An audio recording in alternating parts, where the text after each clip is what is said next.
Hi, everybody. My name is Kara. Today, we're going to be talking about the power of poetry. So, we're going to be talking about the fundamentals of how to start writing poetry and what poetry comprises of. I want to just mention that this very first workshop is sponsored by Mental Health America Los Angeles, as well as Island 17, LA Media Consultants, Hawaii Marketing LLC, Eco Design Lab, and Eco Art Lab. And if you want more information on them, they are on the website, which is otbseries.com. And if you want information about other workshops, there's a full calendar. And we are giving away weekly, if not daily, we'll figure it out, another free workshop. So just check back on the website. Sorry about that.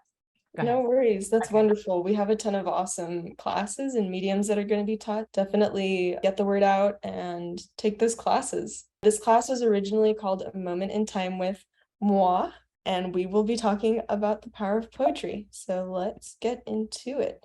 To start off, we will be learning about how to start writing your own poetry in this class. So like I said, we're going to be talking about the elements, the techniques, the features, different styles that all of y'all can explore when you are starting out writing poetry.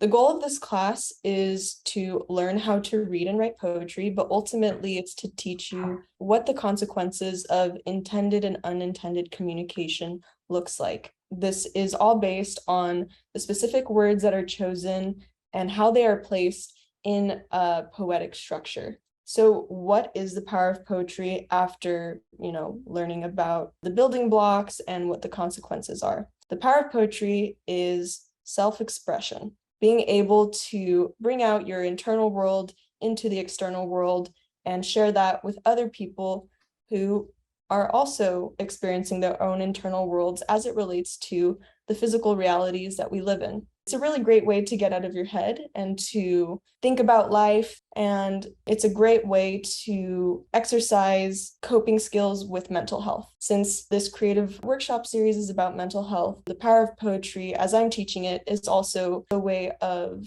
improving your mental health and just being able to cope with the fact that we always have to think, we're always conscious unless we're asleep. I have a quick question. Mhm. And we want to encourage anybody to chime in with any questions as we go. So my question is to everybody, have any of you written poetry before? Is this something you're completely new at? Or do you do other types of writing? Maybe you could just respond in the chat. So Rocket, you've written poetry before? You have? What kind of poetry have you written? All kinds. It's something I do all the time. Yeah. Very cool. We're gonna go over some different genres, different styles. So if this is your first time learning how to write poetry and to read poetry, you'll be getting an idea as to what are some different forms that you can take. Some people have written that they journal, a little bit of poetry in the past, and a lot of other types of writings. I used to do a lot of creative writing, but I've never written poetry. Okay, very cool.